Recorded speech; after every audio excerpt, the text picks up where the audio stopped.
ముందుగా తుని నియోజకవర్గానికి వచ్చిన ఈ తొండంగి మండలం వైపు ఘన స్వాగతం, ఊరు ఊరు వాడవాడ ఇంత ఘన స్వాగతం చాలా ప్రేమపూర్వకం వచ్చినందుకు ప్రతి ఒక్కరికి పేరు పేరున ధన్యవాదాలు. ఇలాంటి కఠిన పరిస్థితుల్లో దెబ్బతిన్న రైతాంగం దెబ్బతిని 160 మంది పైగా కేసులు పెట్టి దాంట్లో 36 మంది జైలుల్లో మగ్గుతూ ఉంటే అలాంటి వాళ్ళ కోసం మేము ఉన్నామని చెప్పిన ప్రతి యువకుడైన ఇక్కడ జన సైనికులకి, ప్రతి ఆడపడుచులకి, ప్రతి ఒక్కరికి ముందుగా పేరుపైన మీ అందరికీ మనస్ఫూర్తిగా మీకు ధన్యవాదాలు తెలుపుకుంటున్నాం. ఏ పొలిటికల్ పార్టీకైనా ఒక సభ జరగాలి అంటే వాళ్ళకి ఏదో ఒక ఖర్చు, లేదంటే ఒక మందు ప్యాకెట్ లేదో ఇవన్నీ ఇస్తామని నేను అంటా ఉంటాను. ఎందుకంటే నేను ఎప్పుడు ఒక్కసారి కూడా నాకు తెలిసి నేను ఎప్పుడు అలా ఆలోచించలేదు. నేనేమనుకున్నానంటే మనస్ఫూర్తిగా ఒక సమస్య కోసం స్పందించినప్పుడు నాలాంటి వాళ్ళు ఆలోచించే మనస్తత్వం మా అన్నదమ్ముల్లో, మా ఆడపడుచులో ఉంటుంది. వాళ్ళు నమ్మే నేను వచ్చాను రాజకీయాలు. ఇందాక జగన్ రెడ్డి గారి స్పీచ్ చూసాం. గౌరవ ముఖ్యమంత్రి, ఆంధ్రప్రదేశ్ రాష్ట్ర గౌరవ ముఖ్యమంత్రి శ్రీ జగన్ రెడ్డి గారి స్పీచ్ ని ఆయన పాదయాత్రలోను అంతకు ముందు కూడా మనం చూసాం. ఇవి మనం అర్థం చేసుకోవాల్సింది. నాకు ఇవన్నీ చూడగానే ముందు దివి సమస్య వినగానే నాకు ఒకటే గుర్తొచ్చింది. గాంధీజీ గారి 7 ప్రిన్సిపల్స్. అంటే politics without principles, commerce without ethics. సిద్ధాంతాలు లేని రాజకీయాలు, విలువలు లేని వ్యాపారం. ఇందాక నానాజీ గారు మాట్లాడుతూ, అంటే ఒకలాగా చెప్పాలంటే నానాజీ గారు కూడా అనేవాళ్ళు బిగినింగ్ పార్టీకి వచ్చి, మీరు సిద్ధాంతాలన్నీ పెడతారని బాగా పాత ఎవరు నమ్ముతారండి అసలు ఇవన్నీ అని అనేవాళ్ళు. అంటే నాకు మనస్ఫూర్తిగా నాకు చాలా ఆనందం కలిగింది. ఆయన హృదయం కదిలి మాట్లాడితే చాలా ఆనందం కలిగింది. దేనికంటే పర్యావరణాన్ని పరిరక్షించే అభివృద్ధి ప్రస్థానం అనే పదం, ఆ వాక్యం ఎందుకు పెట్టామంటే, నువ్వు రాజకీయాలకు రావాలంటే నీ సిద్ధాంతాలు ఏంటి, నీ ఆలోచన విధానం ఏంటి, చాలా మదించి, కొన్ని దశాబ్దాలు మదించి, ఏ హిస్టరీ బుక్స్ లో మన దేశ నాయకుల గురించి చదువుకున్నామో వాళ్ళని స్ఫూర్తిగా తీసుకొని, వర్తమాన కాల పరిస్థితులు ఏంటి ఇవన్నీ అర్థం చేసుకొని, విలువలు లేని రాజకీయ నాయకులు, మాటలు మార్చే రాజకీయ నాయకులు పదే పదే మార్చి విభజన జరిగినప్పుడు ఏదో నాకేదో నష్టం జరిగింది. నేను నేను కూడా సంపాదించుకున్నాను. నేను ఇంట్లో కూర్చున్నా నన్ను ఎవరు అడిగేవాళ్ళు ఎవరు, చప్పట్లు కొట్టేవాళ్ళు నన్ను అడిగేవాళ్ళు ఎవరు లేరు. మరి ఎందుకు వచ్చి ప్రతి ఒక్కరి చేత తిట్లు తినించుకోవాల్సిన అవసరం ఏముంది నాకు? మీ అందరి అభిమానం చూరగొన్నవాడిని. నాకు ఎవరో అంటే నేను మాట తోలను. వైసీపీ నాయకుల్లాగా తెలుగు చదువుకోలేదు, లేదంటే వీధి బడులు చదువుకోలేదు. మాకు వాళ్ళు మాట్లాడే మాటలు మాకు రావా? వస్తాయి. సంస్కారం కదా. మా తల్లిదండ్రులు అలాంటి సంస్కారం నేర్పించారు. మరి వాళ్ళు ఏ సంస్కారం నుంచి వచ్చారో మనకు తెలియదు. కానీ మన సంస్కారం గౌరవ ముఖ్యమంత్రి జగన్ రెడ్డి గారు అని ఉంటుంది. మరి వాళ్ళ సంస్కారం మీకు తెలుసు కదా, నన్ను ఎట్లా తిరుగుతారు. ఉదాహరణకి మనకి కాకినాడలో ఉండే వాళ్ళ వైసీపీ ఎమ్మెల్యే కూడా నన్ను ఎలా తిరిగారు మీకు తెలుసు. మనం తిరిగి ఒక మాట అనడానికి ఎంతసేపు? రోడ్ల మీదకి రాలేమా, లేదంటే ఎదురుదాడి చేయలేమా? ఒక మాట అనలేమా? అనగలం. కాకపోతే ఏంటంటే గొడవలు పెట్టుకోవడానికి రాలా, మార్పు తీసుకోవడానికి రాజకీయాల్లోకి వచ్చాం. దౌర్జన్యం చేయడానికి రాజకీయాల్లోకి రాలా, మార్పు తీసుకోవడానికి రాజకీయాల్లోకి వచ్చాం. ఎందుకు జనసేన పెట్టాం? ఈ దివి సమస్య ముందు, మన సమస్యను చెప్పబోయే ముందు ఎందుకు అంటే, దారి పొడవున ఎక్కడికెళ్ళినా చిన్నపిల్లలు చూస్తాను నేను. చిన్నపిల్లలు, 6 ఏళ్ల పిల్లలు, 8 ఏళ్ల పిల్లలు, వాళ్ళు ఎవరు నాకు ఓట్లేరు. చాలా మంది తిడతారు, నీ సభలు కదా చిన్నపిల్లలు వస్తాను. కరెక్టే, వాళ్ళు ఓట్లు వేస్తారని కాదు, వాళ్ళ భవిష్యత్తు కోసం పనిచేస్తున్నాను నేను. రోజు ఏం వాళ్ళ భవిష్యత్తుకి వైసీపీ నాయకులు ఎవరైనా అడగండి, బాగా డబ్బు సంపాదించే వాళ్ళు ఎవరైనా అడగండి, సగటు మనిషి ఎవరైనా సరే నా బిడ్డలు బాగుండాలనుకుంటారు. ఓకే, మా బిడ్డలకి ఒక్కో 100 కోట్లు ఇచ్చేద్దాం, 100 ఎకరాల భూములు ఇచ్చేద్దాం అనుకుంటారు. కానీ 1000 కోట్లు 100 ఎకరాలు ఇస్తే మీ బిడ్డల భవిష్యత్తు బాగుంటుందని వీళ్ళు అనుకుంటున్నారా?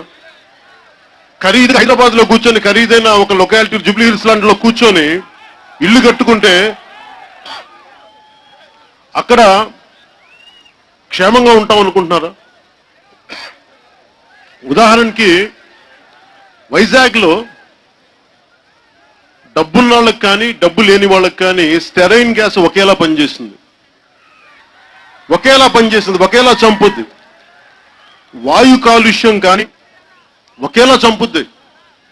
అలాగే ఈ రోజున దివీస్ అనే పరిశ్రమ మీద, ఆ వ్యక్తుల మీద నాకు వ్యక్తిగతమైన కోపాలు లేవు. జగన్ రెడ్డి గారు నా శత్రువు కాదు, వైసీపీ నా శత్రువు కాదు, వైసీపీ ప్రజాప్రతినిధులు నా శత్రువులు కాదు. వారి విధానాలు ప్రజలకి సరిగ్గా లేనప్పుడు ఖచ్చితంగా మేము మాట ప్రశ్నిస్తాం, ఎదుర్కొంటాం, మేము బయటకు వచ్చి మాట్లాడతాం. ఈ క్రమంలో అందరూ చాలా మంది ఏమనుకున్నారంటే కూర్చోబెట్టి ఇలా సిద్ధాంతాలు పెట్టుకుని రాజకీయం చేసి ఎప్పుడైనా నువ్వు పదవుల్లోకి వస్తావు, అధికారంలోకి వస్తావంటే సిద్ధాంతాలతోనే అధికారంలోకి వస్తాం, సిద్ధాంతాలతోనే రాజకీయం చేస్తాం, సిద్ధాంతంతోనే బాగుంటుంది. దేనికి పనిచేస్తాం, ఏ సిద్ధాంతాల కోసం మేము పోరాడతాం. ఈ రోజున మాకేం ఓట్లేసి గెలిపించారా? మాకు అద్భుతమైన ఓట్లు వచ్చినాయా? లేదని మా ఎమ్మెల్యేలు ఒక 25 మంది వెళ్ళి కూర్చున్నారు? లేదు. ప్రజలు మా వెంట నిలబడకపోయినా, మా సభలకి లక్షలాది మంది జనం వచ్చి మాకు జజలు కొట్టినా, ఓట్ల దగ్గరికి వచ్చిన ఒక్కళ్ళు నిలబడకపోయి మేము ఎందుకు నిలబడ్డామంటే మా సైద్ధాంతిక బలం. ఎందుకంటే మేము నిలబడతాం. ప్రజలు నిలబడడానికి సమయం పడుతుంది, మాకు అర్థం చేసుకునేవాడు నేను. చాలా మంది ఏమంటారంటే నిలబడరు ప్రజలు, వదిలే అంటారు. నా ఇంట్లో బిడ్డలు వదిలేస్తాను నేను. నీ బిడ్డ తప్పు చేస్తే వదిలేస్తావా? నేనేమనుకుంటాం, మా వాళ్ళే వాళ్ళు, మా కుటుంబం వాళ్ళు. ఒకరోజు నమ్మరు, మేము నమ్ముతాం, వస్తాను ఒక రోజున. మేము పవన్ కళ్యాణ్ కొత్తగా ఆస్తులు కావాలి, పవన్ కళ్యాణ్ కొత్తగా పదవులు కావాలా, పవన్ కళ్యాణ్ కొత్తగా ఏమన్నా విపరీతమైన అధికారం కూర్చోబెట్టి ప్రేమ కావాలా, అవన్నీ సంపాదించుకునేవాడిని. కానీ దేనికి తపన పడతానంటే బిడ్డలను చూస్తా ఉంటే అక్కడ బెడపై బిడ్డలు ఉన్నారు, దారి పొడున్న బిడ్డలను చూస్తే ఏం కోరుకుంటాం? మనం బిడ్డలకి వారసత్వంగా ఏమిస్తాం? ఆస్తులు ఇచ్చేయగలం, పొలాలు ఇచ్చేయగలం, ధనం నగలు అన్ని ఇచ్చేయగలం, కానీ ఆరోగ్యాన్ని ఇవ్వగలమా? ఆరోగ్యం ఇవ్వగలిగేది నీళ్లు కాలుష్యం అయిపోతే విషం నీళ్లు తాగి మీరు 1000 ఎకరాలు ఉండవండి, వైసీపీ నాయకులకు 1000 కోట్లు సంపాదించండి, కానీ తాగే నీళ్లు కాలుష్యం అయితే మీరు ఏం మీ ఆస్తులు కూడా ఏం ఆనందిస్తారు మీరు? అలాంటిది ఏ పరిశ్రమలైనా సరే మీరు సగటు మనిషి తాలూకు ఆరోగ్యాన్ని చెడగొట్టి, సగటు వ్యక్తి తాలూకు భవిష్యత్తును చెడగొట్టే హక్కు ఎవరికి లేదు. ఈ భూమి మనం వారసత్వంగా వచ్చింది.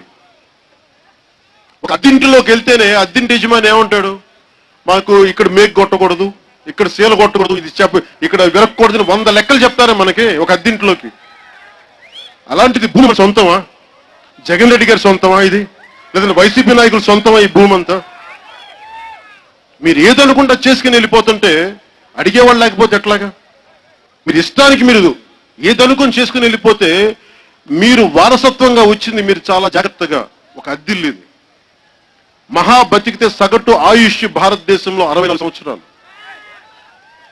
ఈ 64 సంవత్సరాల్లో మీకు సంక్రమించిన ఈ భూమిని చాలా పదిలంగా దాచుకుని భవిష్యత్ తరాలకు ఇవ్వాలి. రోడ్డు మీదకి వెళ్ళి పాదయాత్రలు చేసి ముద్దులు పెట్టుకుంటే కాదు, వాళ్ళ భవిష్యత్తుకే ఆలోచించాలంటున్నాం. ముద్దులు పెట్టండి తప్పేమంటలా, ప్రేమ వస్తుంది, మరి ఆ ప్రేమకి నిలబడాలి కదా. జగన్ రెడ్డి గారి పాదయాత్రలో నిమిరి అమ్మ అయ్యా అంటే ఖచ్చితంగా అది హృదయాన్ని కదిలించేది, మంచిదే. ఆ ప్రేమ ఉండాలి మనిషికి, ఆ ప్రేమ ఉండాలి. మరి ఆ ప్రేమ ఎలా చూపిస్తారు? మీరు పాలసీ రూపంలో చూపించాలి. మీరు పదవిలో రాకముందు దివీస్ అనే పరిశ్రమని, కాలుష్యం వెదజల్లే పరిశ్రమని మేము బంగాళాఖాతంలో కలిపేస్తామని చెప్పి రాగానే వాళ్ళకి మీరు అనుమతులు ఇస్తే మరి ఏం విలువల మీద మేము మాట్లాడుతున్నారు? మీరు ఎలాంటి వ్యవస్థ మీద నడపాలనుకుంటున్నారు మీరు? దివీస్ పరిశ్రమ గురించి మాట్లాడాలన్నా నిజంగా పారిశ్రామికలను కోరుకునే వ్యక్తిని నేను. డెవలప్మెంట్ జరగాలి. మన ఇన్ని లక్షల మంది జనాభా ఉన్నప్పుడు ప్రతి ప్రాంతంలోనూ దాదాపు మనకి తూర్పుగోదావరి జిల్లాలో 50 లక్షల మంది జనాభా ఉన్నప్పుడు ఇక్కడ పరిశ్రమలు రావాలని కోరుకునేవాళ్ళం. కానీ పరిశ్రమలు ఎలా ఉండాలి? ఖచ్చితంగా అభివృద్ధి జరిగేటప్పుడు విధ్వంసంతో కూడుకుని ఉంటుంది. అది తెలియని వాడిని కాదు నేను. ఒక ఇల్లు కట్టాలంటేనే ఒక భూమి తవ్వాలి. పురుగు పుట్ర చచ్చిపోతే అందుకని భూమి పూజ చేస్తాం, క్షమించమని భూమాతని. తల్లి క్షమించి నేను నా కోసం ఇల్లు కట్టుకున్నా. అలాంటిది అంటే మన మన మన సంస్కృతి, మన భారతదేశపు సంస్కృతి ప్రాయశ్చిత్తంతో కూడింది. ఇది మనం కోరుకుంటాం. తల్లి భూమాతని, భూమిని చాలా పదిలంగా చూసుకుంటాం మనం. అలాంటి భూమిని పరిశ్రమలు ఒకటి పెట్టి ఇన్ని వ్యర్థాలు అంటే దాదాపు 65 లక్షల మన తాండవ నది నుంచి కానీ, సామర్లకోట కాలువ నుంచి కానీ, జమ్మేరు వాగు నుంచి కానీ నీళ్లు 65 లక్షల మంచినీళ్లు తీసుకొని ఒక తునికే ఒక 50,000 మంది 40,000 పైగా ఉండే మున్సిపాలిటీకి 45 లక్షలు మంచినీళ్లు అవుతుంది రోజుకి. అలాంటిది ఈ పరిశ్రమకి 65 లక్షల మంచినీరు అవసరం అవుతుంది. 54 లక్షల కాలుష్య వెదజల్లాలని, కాలుష్యాన్ని కూడిన నీటిని 54 లక్షల లీటర్ నీటిని మళ్ళీ సముద్రంలో వదిలేయాలి. ఎక్కడికి వెళ్తాయి ఈ నీళ్లు? మన కంటి ముందు మురికి లేకపోతే, మన కంటికి కనిపించకపోతే అది లేనట్ట. స్టెరైన్ గ్యాస్ రిలీజ్ అవుతున్నప్పుడు పరిశ్రమ పెట్టినప్పుడు మన కంటికి కనిపించిన స్టెరైన్ గ్యాస్ కానీ మన ప్రాణాలు తీసేస్తుంది. ఎక్కడో మనకు సంబంధం లేదు. ఈ కాలుష్యం, ఈ జల కాలుష్యం మనకి ఇబ్బంది పడదు అనుకుంటే తప్పది. ఖచ్చితంగా ఇబ్బంది. అది 10 కిలోమీటర్ల పరిధిలో తొండంగి మండలంలోని 15 గ్రామాల్లో 10 కిలోమీటర్ల పరిధిలో వెళ్ళే కాలుష్యం, జల కాలుష్యం సముద్ర జీవాలను చంపేస్తుంది. సముద్ర జీవాలను చంపేస్తుంది. ఏ మత్స్యకారులైనా అడగండి, వేట నిషేధం సమయం ఉంటుంది. ఎందుకంటే అక్కడ చిన్న చేపలు బతకాలి కొన్ని. ఎందుకంటే వచ్చేసారి పంట పెరగడానికి, ఇంకా వచ్చేసారి ఈ చేప పెరగాలి. చేప పిల్లల్ని వేటాడరు మత్స్యకారులు, అంత నిబద్ధత. ఎందుకంటే దాని మీద బతకాలి. గంగా నది మీద, గంగా జలచరాల మీద అంత గౌరవం మా మత్స్యకారులకి. అందుకనే ఎన్ని ఇంచీల వల వేయాలి, ఎన్ని ఇంచీలు వల వేయకూడదు. ఎందుకంటే ఇది పిల్లలు పుట్టే సమయం. అందుకని పెద్ద వచ్చిన వల వేయకూడదు, పెద్ద వల వేయదు. ఇట్లాగా చాలా జాగ్రత్తతో ఉంటుంది. మరి అలాంటిది ఏమి చదువుకోలేదు అంటారు మత్స్యకారులు. పెద్ద పెద్ద వ్యక్తుల్లాగా పిహెచ్డీలు, ప్రిన్స్టన్ యూనివర్సిటీస్ లో కెమిస్ట్రీ కాదు వాళ్ళు. కానీ జ్ఞానం, లోక జ్ఞానం తెలిసిన వాళ్ళు, ప్రకృతిని అర్థం చేసుకున్న వాళ్ళు. వాళ్ళకున్న జ్ఞానం లేదే. డిగ్రీలు, పెద్ద పెద్ద అవార్డులు ఉంటే జ్ఞానం రాదు. ప్రపంచాన్ని అర్థం చేసుకుని, ప్రకృతిని అర్థం చేసుకుంటే జ్ఞానం వస్తుంది.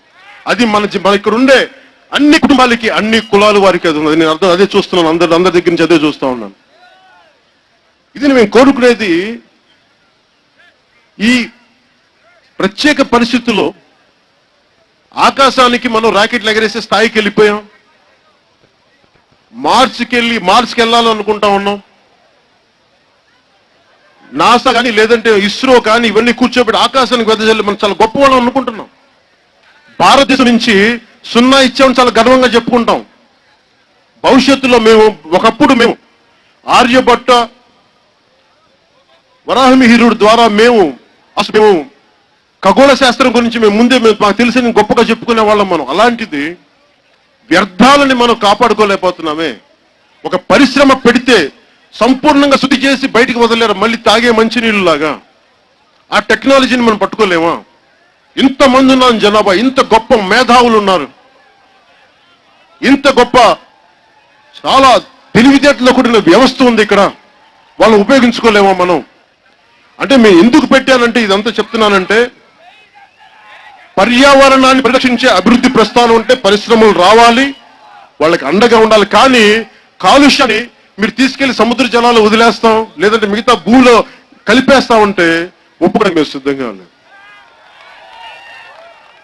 ఎందుకు?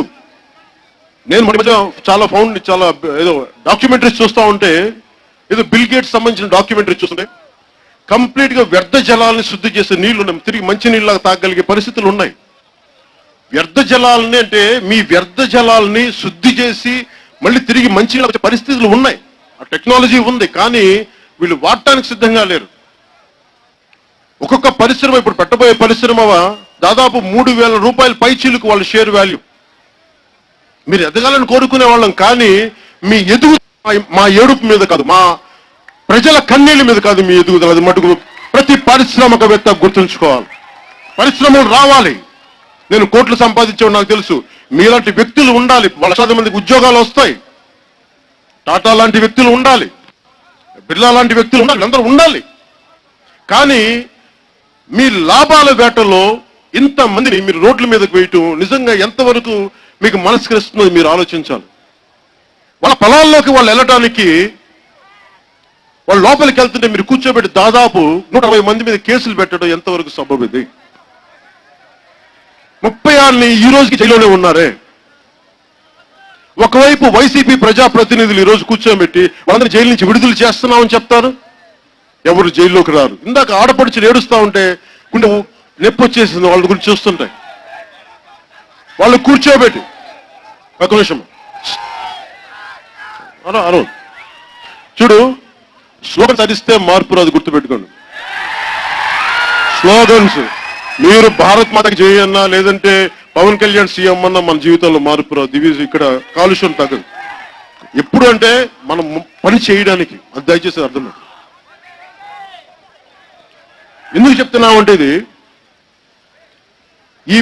ఈ లాభాల ఘట్టంలో వీళ్ళందరూ మా విలువలను వదిలేశారు. అందరూ వీళ్ళకి విలువలు నేర్పించాలి అంటే మనందరం ఒకటిగా ఉండాలి. మనందరం ఈ రోజు నేను ఏదో ఓట్లు ఉన్నాయి, రేపు పొద్దున ఎలక్షన్లో నేను రావట్లేదు. నేను మీరు నిలబడినా చెప్పాను, నిలబడినా నిలబడకపోయినా అది మీ వంతు, అది మీ బాధ్యత, అది మీ మనస్సాక్షిలో మీరు చెప్పాలి. నేను మటుకు నాకు గిల్ట్ లేదు. నేను పార్టీ పెట్టినందుకు నేను నా వంతు బాధ్యత నేను నిర్వర్తిస్తాను. మీ వంతు బాధ్యత మీరు నిర్వర్తిస్తారా లేదా అని మీ ఇష్టం.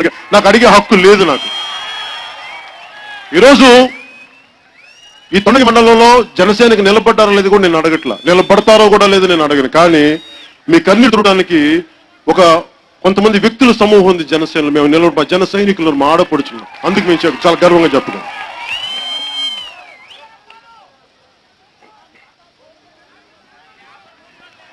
జల కాలుష్యం, వాయు కాలుష్యం ఎంత డేంజరస్ అంటే ఏముంది, నీళ్లే కదా మనం ఏమనుకున్నాం. ఏలూరులో మొన్న మీరే చూసారు, ఎంతమంది పసిబిడ్డలు పడిపోయారు, ఎంతమంది పెద్దోళ్ళు పడిపోయారు. ఎక్కడి నుంచి వచ్చింది ఈ కాలుష్యం?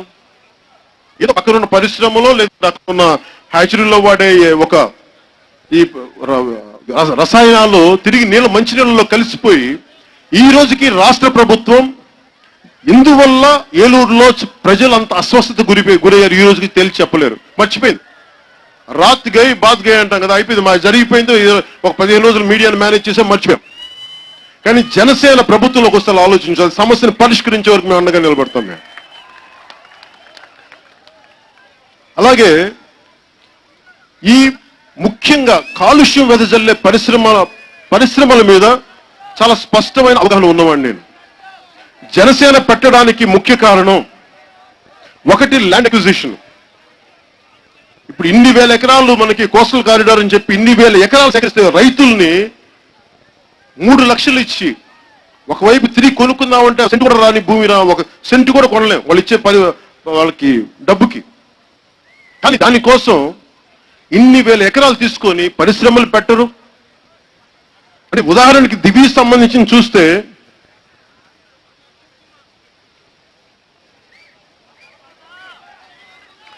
మొదటగా ఇచ్చింది వాళ్ళకి 489 ఎకరాలు అడిగింది. మాకు 489 ఎకరాల్లో మేము ఏం చేస్తామంటే ముందుగా 150 ఎకరాలు మేము ప్లాంట్ పెడతాం. ఆ రోడ్ల కోసం లేదంటే ఈ ఫారెస్ట్రీ కోసం, ఎన్విరాన్మెంట్ ప్రొటెక్షన్ కోసం, కొంత గ్రీన్ బెల్ట్ కావాలి కదా, అన్ని కలిపి 150 ఎకరాలు. మిగతా 350 ఎకరాలు మేము భవిష్యత్తులో ఇంకొంచెం ఎక్స్పాన్షన్కి. ఆ 489 ఎకరాలు కాస్త ఈ రోజున 600 దాదాపు ఎంత అయిందంటే 690 ఎకరాలు అయింది ఈ రోజున. ఎన్ని ఉద్యోగాలకి? 600 ఎకరాలు, 600 కోట్ల పెట్టుబడి. 600 కోట్ల పెట్టుబడి పెడితే ప్రభుత్వం వాళ్ళకి 690 ఎకరాలు ఇచ్చింది, అంటే ₹1,00,00,000 విలువ చేసే ఎకరం ఇచ్చింది ఒక్కొక్కరికి. వారికి ఇచ్చి దానికి ఇచ్చే ఉద్యోగాలన్నీ 1,500 పర్మనెంట్ ఉద్యోగం, ఇంకా చెప్పాలంటే 1,200 కరెక్ట్ చెప్పాలంటే 1,500 టెంపరీ ఉద్యోగాలు, అంటే దాదాపు అన్ని తిప్పి కొడితే 3,000, 3,500 ఉద్యోగాలు వస్తాయేమో. ఎంత తీసుకుంటున్నారు మీరు దాని నుంచి? పైగా వాళ్ళు పెట్టిన పెట్టుబడికి మొత్తం 75% తిరిగి 7 సంవత్సరాలు ఇచ్చేస్తామని చెప్పి రాష్ట్ర ప్రభుత్వం హామీ ఇచ్చింది. అంటే మీరు 500 కోట్లు పెట్టుబడి పెట్టండి, 600 కోట్లు పెట్టుబడి పెట్టండి, తిరిగి మేము మీకు 7 సంవత్సరాల్లో భూమి ఉచితంగా ఇచ్చేసి మీ పెట్టుబడి మీకు ఇచ్చేసి 200 ఉద్యోగాలకి. మరి ఇక్కడ ఏం జరుగుతుంది? 45,000 మంది కేవలం హ్యాచరీస్ మీద ఉద్యోగాలు సంపాదిస్తే ఒక్కొక్కళ్ళు తక్కువ కాకుండా 10 నుంచి 15,000, 20,000, 25,000 దాకా సంపాదిస్తా ఉన్నారు ఒక్కొక్కరు. అంటే మీరు 45,000 ఉపాధి కల్పించే ఒక హ్యాచరీస్ పరిశ్రమని ధ్వంసం చేసి 1,500 ఉద్యోగాలు ఇచ్చి ఒక పరిశ్రమను పెట్టడం, అది మీకు ఏమైనా సబబుగా ఉందా?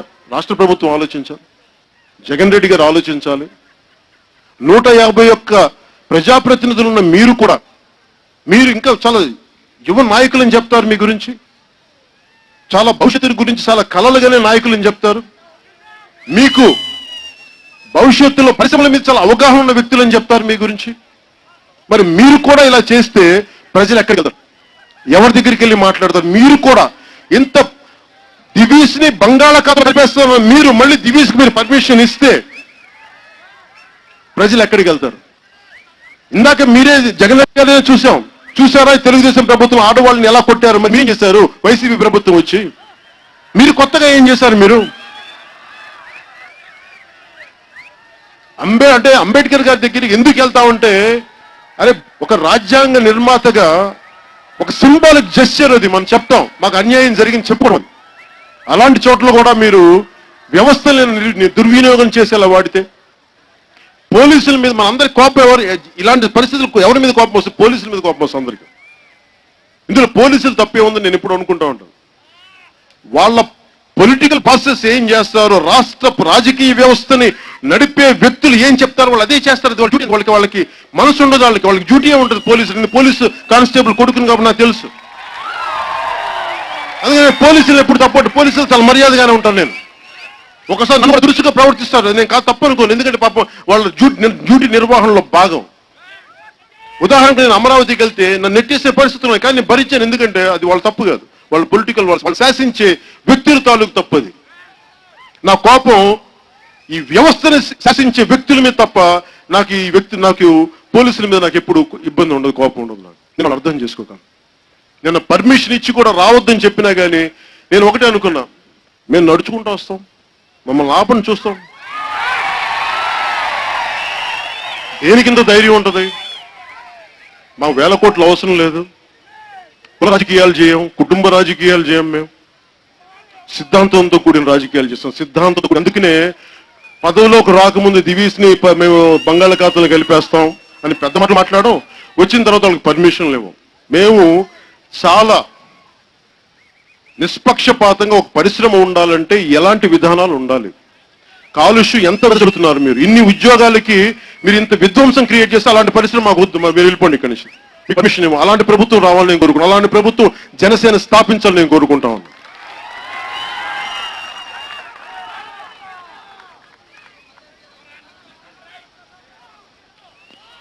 మనం వస్తున్నాం అనగానే 75% మేము ఉద్యోగాలు చేయాలని చెప్పేసి వాళ్ళు చదివించారు. గౌతమ్ రెడ్డి గారు అండి, ఆయన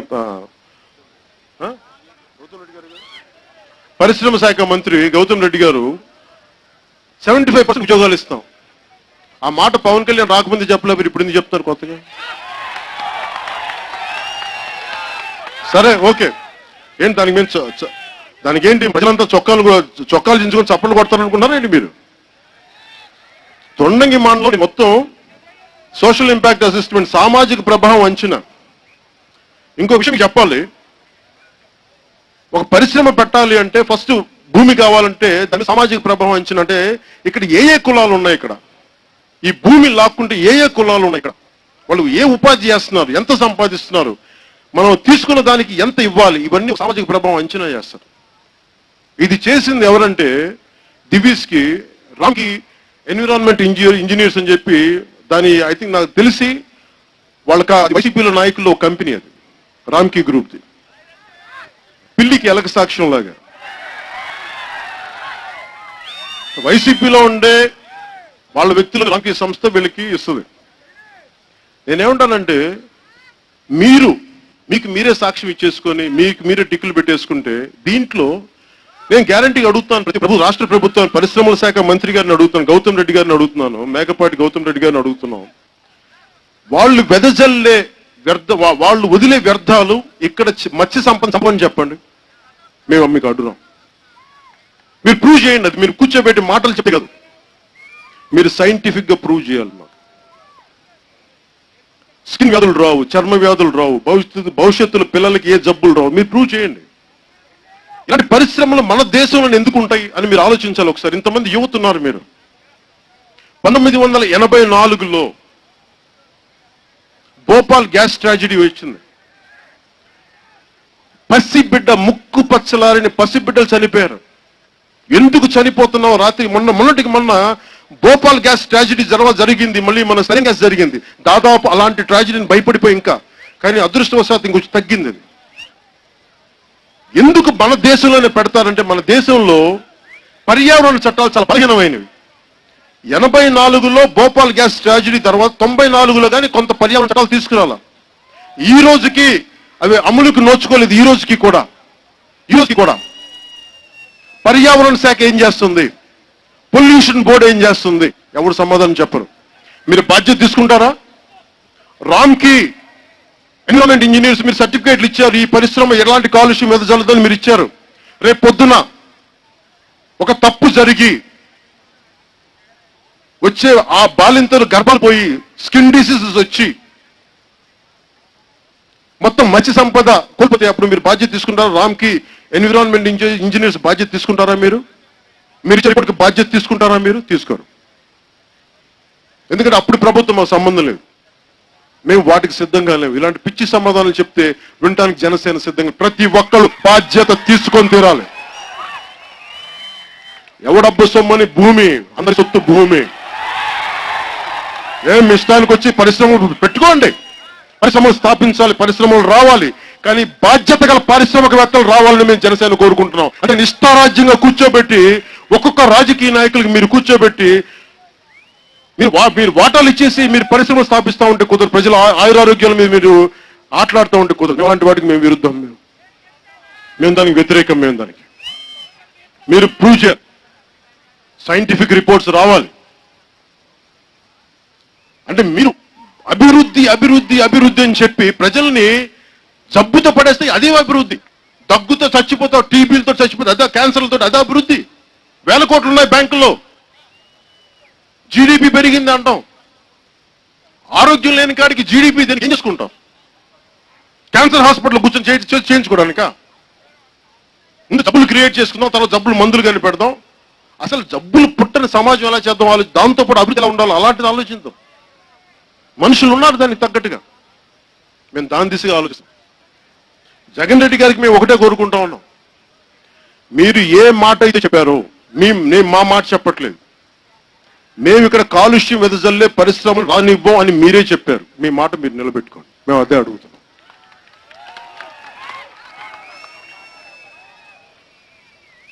ఒకవేళ మీరు నిలబెట్టుకోలేని పక్షంలో మీరు స్పష్టంగా చెప్పండి, మేము పెడతాం, ఎవరు అడ్డం వస్తారు అని మీరు ఛాలెంజ్ చేస్తారండి. ఆ ఛాలెంజ్ మేము ఎలా తీసుకోవాలి మేము చెప్తాము.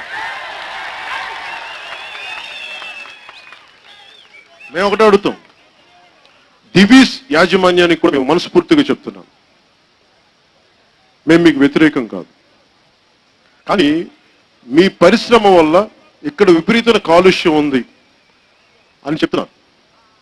ఒకవేళ రాదని మీరు ప్రూవ్ చేస్తే ప్రజలందరి సమక్షంలో సైంటిఫిక్గా దానికి మీరు కమిటీ వేస్తారా? రాష్ట్ర ప్రభుత్వం కమిటీ వేస్తారా? ఆ కమిటీలో చూడండి, నాకు చాలా మంది పర్యావరణవేత్తలు తెలుసు దేశ స్థాయిలో. దాంట్లో ఒకరు బోలిశెట్టి సత్య గారు, జనసేన జనరల్ సెక్రటరీ. మేము ఎందుకు అడుగుతాం అంటే, ఇలాంటి న్యూట్రల్ గ్రూప్, ఈయన చెప్పట్లేదు ఈయన పెట్టమని, ఇలాంటి న్యూట్రల్ గా ఉండే పర్యావరణ వేత్తలను కొంతమంది పెట్టి ఒక కమిటీ పెట్టండి. వైసీపీలో ఉండే నాయకులు కమిటీ పెట్టండి. డివీస్ లో ఉండే గ్రూప్స్ ని మీరు ఎవరైతే ఈ పొల్యూషన్ రాదనే మీరు నమ్ముతున్నారో వాళ్ళని కూడా పెట్టండి. ఒక కలెక్టివ్ అందరినీ కలిపి కమిటీ పెట్టండి. కమిటీ పెట్టి మీరు వాళ్ళని తేల్చమని చెప్పండి. మేము నమ్ముతాం. అలా కాకుండా మీ ఇష్టానికి మీరు చేసుకుంటే పోలీస్ ఫోర్స్ని వాడతామంటే మాకు సహనం ఉంటుంది, ప్రజలకు కూడా సహనం. ఇంతమంది మాట్లాడుతూ ఉన్నారు. మీరు కేసు పెట్టకండి దయచేసి. మేకపాటి గౌతమ్ రెడ్డి గారికి చెప్పండి. నేను చెప్తున్నా, మేకపాటి గౌతమ్ రెడ్డి గారు, జగన్మోహన్ రెడ్డి గారు చెప్పండి, పవన్ కళ్యాణ్ చెప్పాడని చెప్పండి. మీరు 36 మందిని జైలులో నానుతున్నారు. వాళ్ళు ఎందుకు చేశారండి? వాళ్ళే ఏం కంపెనీలు పెట్టారండి? ఫాల్స్ కంపెనీలు పెట్టారండి? వాళ్ళే సూట్ కేసు కంపెనీలు పెట్టారండి? వాళ్ళు లేదు తుమ్మీలు చేశారండి? వాళ్ళు హత్యలు చేశారండి? వాళ్ళు ఏమన్నా కోడికత్తుతో ఏమైనా పొడిచారండి? ఏమన్నా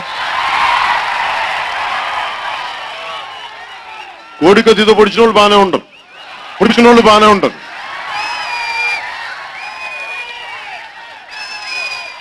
విధ్వంసపు రాజకీయాలు చేసేవాళ్ళు బాగుంటారు, కానీ ఎవరు బాగుంటారు దేశంలో అంటే మా భూమిని కాపాడుకుంటా ఉంటే వాళ్ళు కూడా జైల్లో మాకు వీళ్ళందరూ బాగానే ఉంటారు, బయట తిరుగుతూనే ఉంటారు. వీళ్ళందరూ వాళ్ళ జైల్లో మొత్తం పంచపక్ష పనమన్నాలతో జరుగుతూ ఉంటాయి. కానీ మా భూమి మా హక్కు, మా భూముల మీద తిరిగే హక్కు ఉందని చెప్పిన దానికి 36 మందిని జైలులో పెట్టడం నిజంగా బాధ కలిగిస్తుంది. మనందరం దీన్ని ముక్త కంఠంతో ఖండించాలని.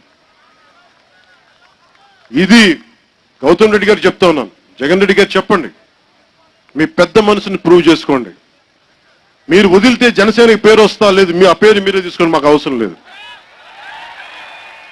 మీరు కావాలంటే పాదయాత్రలు చేసుకుని ప్రజలను ముద్దులు పెట్టుకుని అలింగనం చేసుకుని మాకు అభ్యంతరం లేదు. కానీ ఆ 36 మందిని బట్టి దయచేసి విడుదల చేయండి. మీ చేతులెత్తి అడుగుతున్నాను. జగన్ రెడ్డి గారిని కానీ బాధితుల కుటుంబాల తరపున ఆ 36 మందిని ముందుగా బేషరతుగా విడుదల ప్లీజ్. అదొక్కటే నేను అడుగుతున్నాను.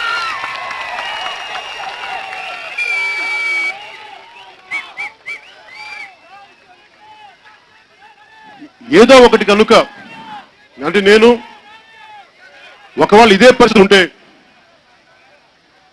సమయం కనుక ఇబ్బంది ఇలాగే ప్రభుత్వం ఇలాగే పెడితే నేను కూర్చొని మీకోసం ఇంకొకసారి అండగా ఇక్కడ ఖచ్చితంగా వస్తాను. నేను కాకపోతే నాకు శాంతి భద్రతల సమస్య రాకూడదు. సమస్యకి పరిష్కారం జరగాలి అంటే హింసతోటి పరిష్కారం రాదు. దయచేసి అందరూ దృష్టిలో పెట్టుకోవాలి. పాలసీ మార్చాలి అంటే కేవలం హింస దాడుల వల్ల పాలసీ మారదు. మనం బలంగా ఉంటే మార్పు వస్తాయి. దీంట్లో ఆఖరి మాటగా చెప్తా ఉన్నాను, ముగింపు వాక్యాలుగా, ఎందుకు వీళ్ళ మాటలు జరుగుతున్నాయి మీరు ఆలోచించాల్సింది.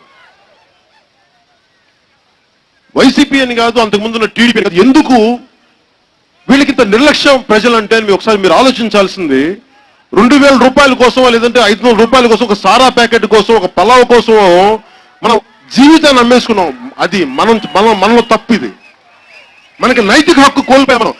నేను ఓటుకి డబ్బు తీసుకోలేదు, చొక్కా పట్టుకొడుతూ ఎందుకు నా పని చేయమన్నాను. కానీ డబ్బు తీసుకోగానే ఆ ప్రజాప్రతినిధులు నాతో అన్న మాటలు, మేము 2000 రూపాయలతో కొంటామయ్యా. ఇప్పుడు మీతో కూడా ఏమంటారు, వీళ్ళందరూ ఇలాగే మాట్లాడతారయ్యా, ఇలాగే చేస్తాను, నువ్వు ఏం చేసుకుంటా చేసుకో, ఎలక్షన్ రాగానే వీళ్ళని 1000 రూపాయలతో కొంటావు, ఏం పీకుతో పీక్కు, ఇట్లా మాట్లాడుతాను నాతో. నీ విలువలు పనిచేయమంటే నేనేమనుకుంటానంటే నా విలువలు పనిచేస్తాయో లేదో తెలియదు, ప్రజలకు విలువలు ఉన్నాయా లేదనేది వాళ్ళు తెలుసుకోవాలి. మీరు నిలబడాలి. ఇది నా ఒక్కడి కోసం చెప్పట్లా, మీ బిడ్డల భవిష్యత్తు కోసం. మీరు తాగే నీళ్లు కాలుష్యం అయితే మీ 1500 2000 తీసుకున్నందుకు మీరు పడే బాధ వర్ణనాతీతం, గుర్తుపెట్టుకోండి.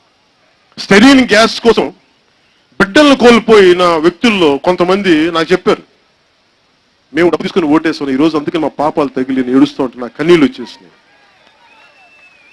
ఆ పాపం దయచేసి మనం చేయదు. మీరు ప్రతి ఓటు మీరు మీ బిడ్డల భవిష్యత్తు కోసం ఆలోచించి తీసుకోండి. మీరు దయచేసి, నేను ఈ రోజు భవిష్యత్తులో మీరు మాకు ఓట్లు వేస్తారని కూడా నేను అడగప్పుడు, మేము మీకు నిలబడతానని చెప్తే మీరు ఓట్లు వేస్తారో లేదా మీరు నిర్ణయించుకోవాలి. కానీ నేను ఒక్కటే చెప్పగలను, మీకు మీ సమస్యల కోసం, మీ కష్టాల కోసం మేము అండగా ఉంటాం. నేను నిలబడతాను. నేను 10 మాటలు చెప్పాను. నేను డివీస్ ని అంతే బంగాళాఖాతంలో పడద్ది, లేదంటే మొత్తం భూములు కలిపేస్తాం, మట్లు కలిపి పెద్ద ఇలాంటి పిచ్చి మాటలు నేను మాట్లాడను. చాలా బాధ్యత గల మాటలు మాట్లాడతాం. డివీస్ అనేది నిజంగా వాళ్ళకి బాధ్యత ఉంది అంటే వాళ్ళు ప్రూవ్ చేసుకోవాలి. ఇక్కడ కోస్టల్ కారిడార్లో వచ్చే ప్రతి పెట్రోకెమికల్ పరిశ్రమ కాలుష్య చట్టాలకు లోబడే ఉండాలి. ఇష్టారాజ్యంగా చేస్తామంటే ఇన్ని కోట్ల మంది ప్రజల ప్రాణాలు ఆరోగ్యం మీద మేము అనుకుంటానంటే అభివృద్ధి అంటే అది ఖచ్చితంగా అభివృద్ధి కాదని మేము అనుకోవాలి. అందుకని మీరు దీన్ని దృష్టిలో పెట్టుకొని మీరు అండగా ఈ రోజున ఈ దివి సంబంధించిన ఈ కాలుష్యం వెదజల్లబోతే ఇంకా పరిశ్రమ స్టార్ట్ అవ్వాల. గౌతమ్ రెడ్డి గారు నిన్న మాట్లాడుతూ ఇంకా స్టార్ట్ అవ్వని పరిశ్రమకి అసలు వీళ్ళు విషవాయువులు అంటే మన వ్యర్థ జలాలు వెదజల్లుతున్నారు లేదా అసలు ముందు పొల్యూషన్ కంట్రోల్ బోర్డుని చెక్ చేయమంటున్నారు. ప్రజలు మభ్య పెట్టడానికి కాదు. ఇంకా స్టార్ట్ చేయని ఫ్యాక్టరీకి మీరు ఎట్లా వ్యర్థ జలాలను ఎలా మీరు పొల్యూషన్ కంట్రోల్ బోర్డుకి మీరు ఎలా ఇస్తారు మీరు చెక్ చేయమని? వాళ్ళు చదువుకున్న వాళ్ళకి తెలివితేటలు ఇలాంటి పిచ్చి తెలివితే చదువుకున్న వాళ్ళు కొంచెం చదువుకున్న చాలా సింపుల్గా ఉంటారు. మామూలుగా మాట కట్టే కొట్టే తెచ్చి ఇట్లా ఉండదు. వాళ్ళు డొంక తిరుగుడు మాటలు మాట్లాడు. తెలివి ఎక్కువ, చదువుకొని ఎక్కువ, తెలివి ఎక్కువ, వంకర తెలివితేటలతోనే మాట్లాడతారు ఇలాంటి. అందుకని మీరు అండగా నిలబడతాం మీకు, మేము అండగా నిలబడతాం మీకు. ఇది ప్రతిసారి నేను ఒక్కడనే బయటికి రాను. మీరు వస్తే నేను వస్తాను బయటికి. మీరు అండగా నిలబడతామంటే నేను వస్తాం బయటికి. ఆశ లేని వాడిని అధికారం మీద గుర్తుపెట్టండి. ఆశయం కోసం ఉన్నవాడిని రాజకీయాల్లో మేము మార్పు రావాలని కోరుకు. ఎందుకంటే మీ బిడ్డలు దారి కూడా చిన్న చిన్న బిడ్డలు చేయలుపుతా ఉంటే వాళ్ళ బంగారు భవిష్యత్తు కోసం కలలు కానివ్వండి. నేను వాళ్ళు ఓట్లు వేస్తారా లేదని ఆలోచించే వ్యక్తిని కాదు. వాళ్ళు ముద్దులు పెట్టుకుంటే మాకు ఓట్లు వేస్తారని అనుకో. మేము దూరం నుంచి కూడా వాళ్ళు ప్రేమగా వాళ్ళు బాగుండాలని కోరుకునే వాళ్ళం. జాతి బాగుండాలి, రాష్ట్రం బాగుండాలి, ప్రజలు బాగుండాలి, దేశం సుభిక్షంగా ఉండాలి, ప్రతి ఒక్కరికి ఉపాధి అవకాశాలు రావాలి, అది కాలుష్యం లేని పరిశ్రమలు రావాలి. సైన్స్ అండ్ టెక్నాలజీ ఇంత అడ్వాన్స్ అవుతున్న సమయంలో వ్యర్థాలు రాకుండా ఉండే టెక్నాలజీ రావాలి. ఇంతమంది ఉన్నారు ఈ రోజు. నేను ఈ సభాముఖంగా నేను అడుగుతా ఉన్నాను. చాలా పసిబిడ్డలు ఉన్నారు, 14-15 ఏళ్ళ చాలా మంది బిడ్డలు చూస్తూ ఉంటారు. ఇంజనీర్స్, ఫ్యూచర్ కెమిస్టులు. ఈ సభాముఖం మిమ్మల్ని ఒకటి అడుగుతా ఉన్నాను. భవిష్యత్తులో పరిశ్రమలు కాలుష్యాన్ని ఎలాగా మొత్తం శుద్ధి చేయగలిగే పరిస్థితులు అత్యంత తక్కువ రేట్ తోటి ఎలా దీని వ్యర్థాలను ఎలా బయట శుద్ధి చేసే పరిశ్రమలు రావాలి. అలాంటి వ్యవస్థ ఉండాలంటే అలాంటి సైన్స్ అండ్ టెక్నాలజీ సెంటర్స్ మీరు డెవలప్ చేయాలి. అలాంటి టెక్నాలజీని మీరు డెవలప్ చేయాలి. భవిష్యత్తులో ఇన్ని కోట్ల మంది ప్రజలు ఆయురారోగ్యాలతో ఉండాలి అంటే మనకి ఈ కాలుష్యం లేని పరిస్థితులు ఉంటే దాని మీద సైన్స్ అండ్ టెక్నాలజీ మీద డబ్బులు పెడితే తప్ప భవిష్యత్తు బాగుండదు. మనల్ని మనమే చంపేసుకొని భూమిని అడ్డగోలుగా దుర్వినియోగం చేస్తే భవిష్యత్తు మన చేతిలో మనమే పాటు చేసుకునే వాళ్ళు అవుతాం. ఇలాంటి పరిస్థితులకి చరమాంకం పలకాలి. భవిష్యత్తు అందంగా ఉండాలి.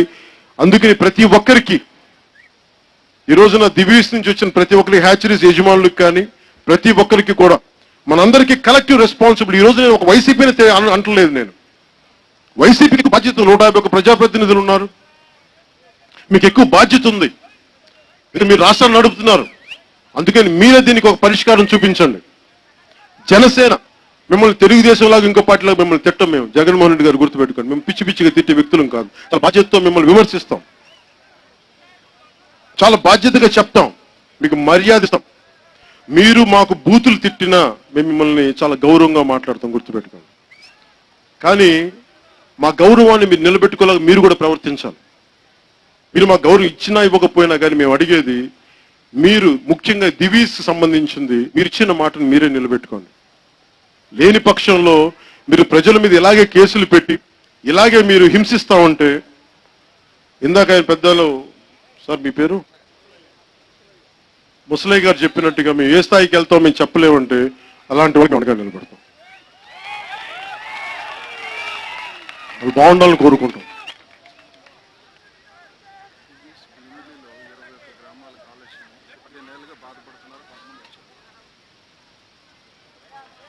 ముఖ్యంగా కాలుష్యానికి సంబంధించి ఒక్క దివీస్ ఒక్క పరిశ్రమ గురించి నేను మాట్లాడలేం.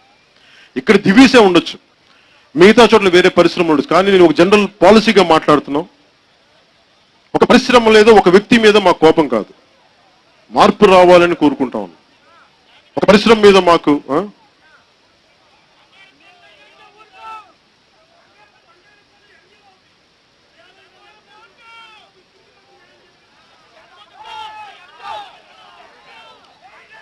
కన్నబాబు గారా బంగారపన మీరు ఓట్లు వేసారు కదా చెప్పండి, అడగమని చెప్పను.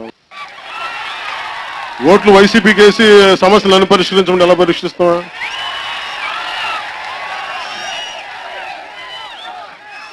మీరు నమ్మారు, మరి ఏం చేశారు? నేను చేయను దానికి. ఓట్లు వైసీపీకి వేసి పవన్ కళ్యాణ్ సమస్యలు సృష్టి మీకు చెయ్యాలంటే ఎలా నిలబడతాం? అవన్నీ మీరు అడగండి, కన్నబాబు గారు వచ్చినప్పుడు అడగండి. మీ పాపం నాకు బాగా తెలిసింది కన్నబాబు గారు, నాకు ఆయన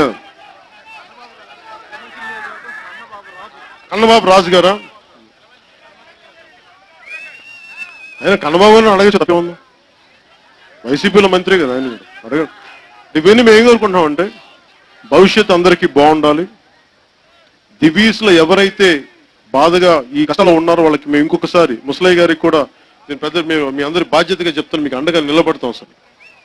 వాళ్ళు కోరుకునేది కూడా 36 మందిని మీరు దయచేసి బేషరతుగా విడుదల చేయడం, ముందస్తుగా ఒక ట్రస్ట్ ఫ్యాక్టర్ పెట్టండి. దివీస్ యాజమాన్యం కూడా దీని మీద స్పందించాలి, వైసీపీ నాయకత్వం కూడా దీని మీద స్పందించాలి.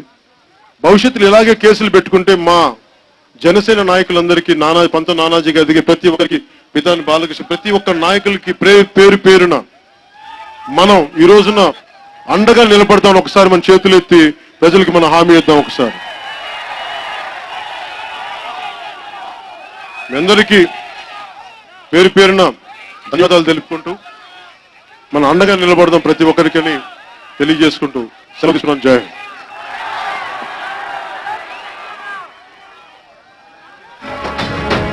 ఈ దారి రహదారై జనసంద్రము కదలంగా వేసే అడుగే రేపు కొడుకే పట్టేనంట అవి మారేలోపే అవినీతిని తరమంగా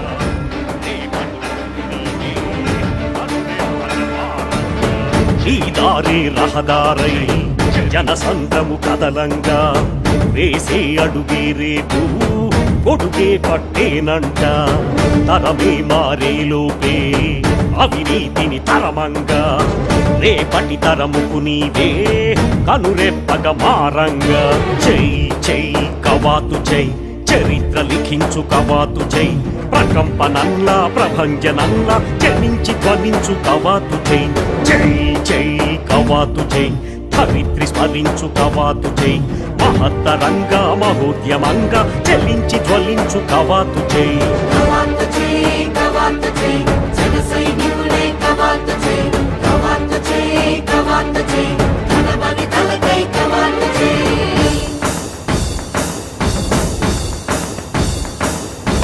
పోరాడితే పోయేదేవి లేవరా ఎదవ బానిస సంఖ్యలు తప్ప రా రా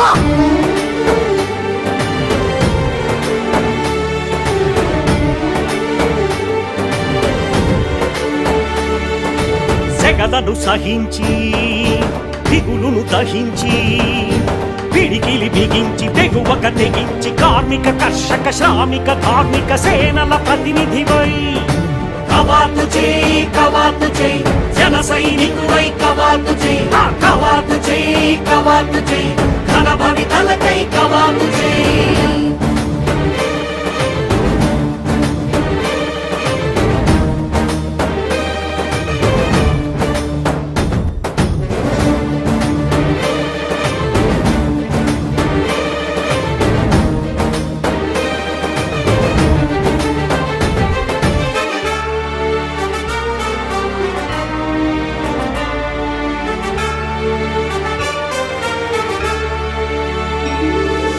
పదాల చప్పుడుకే 10 దిక్కులు పిక్కటిల్లేలా గడాల గర్జనకే గగనాలే దత్తరిల్లేలా ఒక్కొక్క అడుగు